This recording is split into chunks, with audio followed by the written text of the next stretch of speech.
Student, তোমরা যারা ক্যালকাটা ইউনিভার্সিটির আন্ডারে প্রথম সেমিস্টারের ছাত্রছাত্রী আছো, এখন তোমাদের ইএনভিএস অর্থাৎ পরিবেশবিদ্যা সাবজেক্টের ক্লাস আছে। আজকের ক্লাসে তোমাদের ইউনিট 4 অর্থাৎ 4 নম্বর ইউনিট থেকে গুরুত্বপূর্ণ 5 নম্বরের প্রশ্ন উত্তর নিয়ে আলোচনা করব। প্রশ্নগুলো শুনে নাও। প্রথম প্রশ্ন হচ্ছে, ভারতে জীববৈচিত্র্যের গুরুত্ব কি? আরেকটা বিষয় বলে রাখি, তোমরা যারা ইংলিশ ভার্সনের স্টুডেন্ট আছো তোমরাও দেখো, কারণ প্রশ্নের উত্তরগুলো তোমরা ইংলিশ ভার্সনেও পেয়ে যাবে।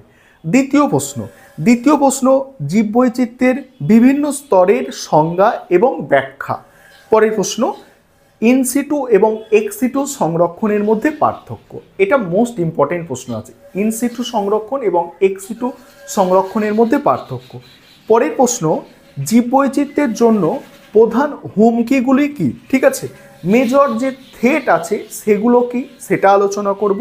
এবং শেষ যে প্রশ্নটা হচ্ছে বায়ো প্রসপেক্টিং এবং বায়োপাইরেসি কি। এই 5টা প্রশ্নের উত্তর তোমরা দেখে নাও।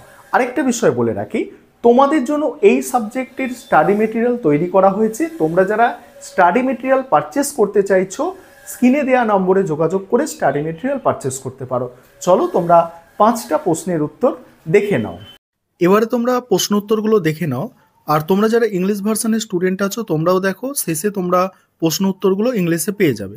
প্রথম প্রশ্ন যেটা আছে, ভারতে জীববৈচিত্র্যের গুরুত্ব আলোচনা করো। অ্যান্সারটা দেখবে, ভারত বিশ্বের অন্যতম জীববৈচিত্র্যময় দেশ, যা মেগা ডাইভার্সিটি দেশগুলির মধ্যে অন্যতম। এটি 4টি প্রধান জীব ভৌগোলিক হটস্পট যেমন হিমালয়, পশ্চিমঘাট, ইন্দো বার্মা এবং সুন্দরবন অঞ্চলের অংশ।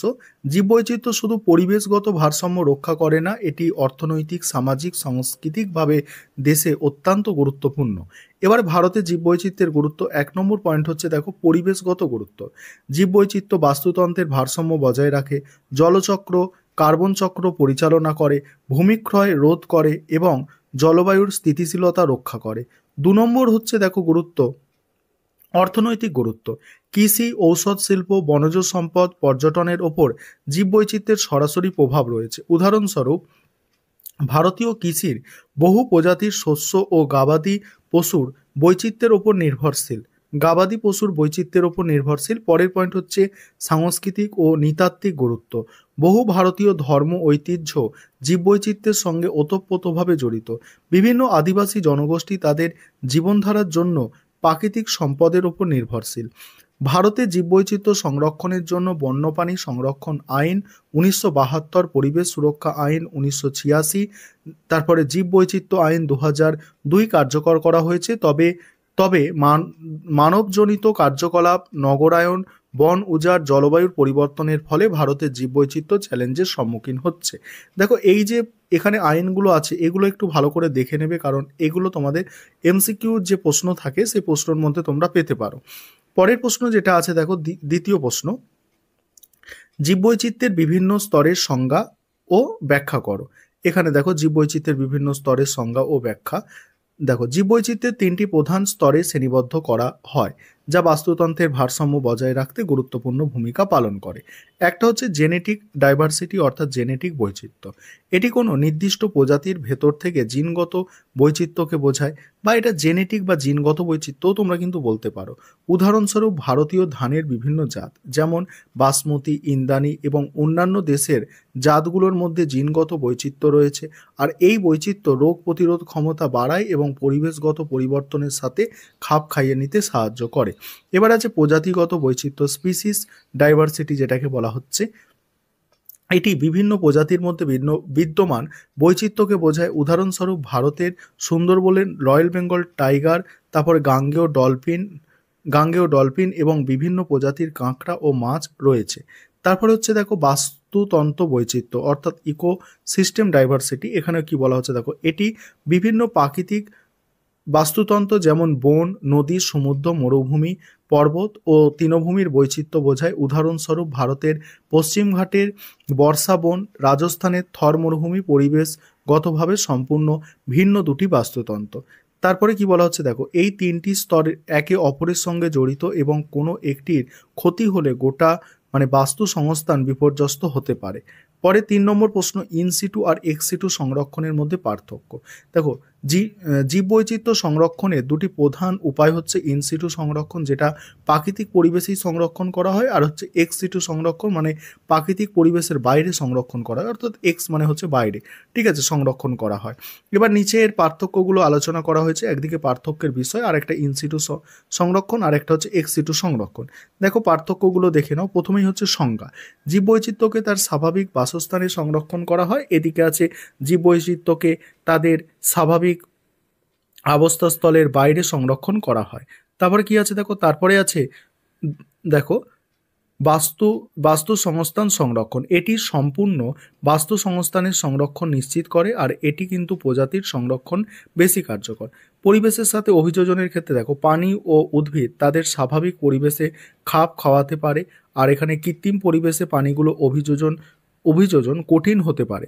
ব্যয় তুলনামূলকভাবে কম ব্যয়বহুল, অত্যাধুনিক প্রযুক্তি মানে প্রয়োজন হয় ব্যয়বহুল হয়।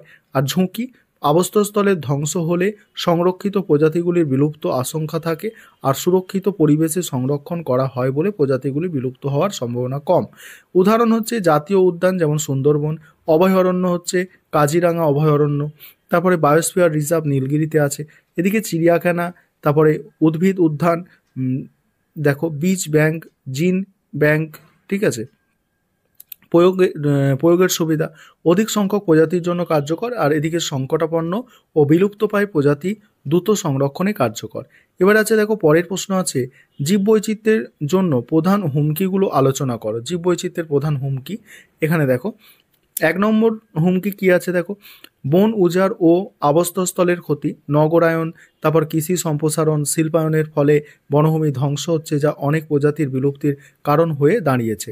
ভারতের সুন্দরবন, পশ্চিমঘাট এই সমস্যার শিকার।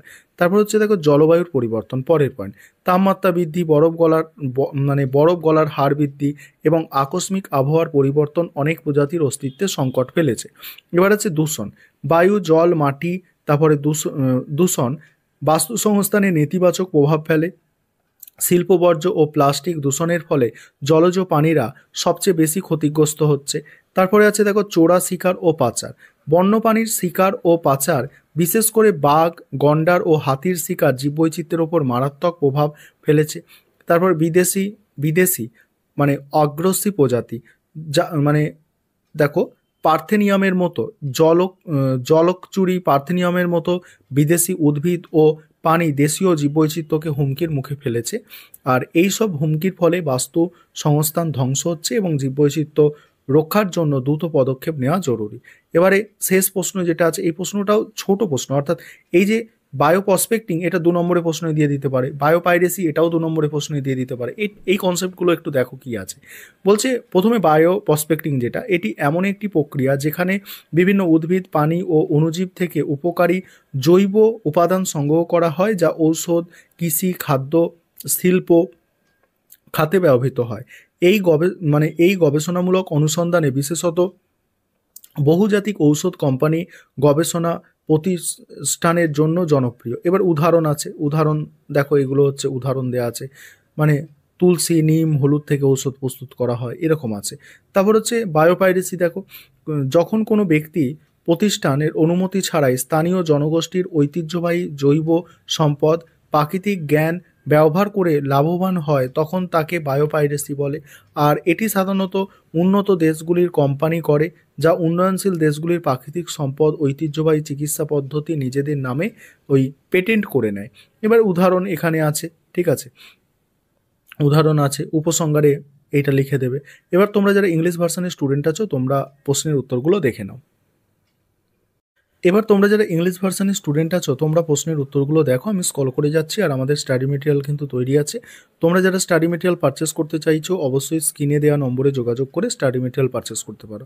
আমাদের বেঙ্গলি ভার্সন এবং ইংলিশ ভার্সনের স্টাডি মেটেরিয়াল কিন্তু রেডি আছে, এবং তোমরা পরবর্তী সেমিস্টারের জন্যও কিন্তু যোগাযোগ করতে পারো এখন থেকে স্টাডি মেটেরিয়ালের জন্য, ঠিক আছে। দেখে নাও তোমরা সম্পূর্ণ নোটসটা।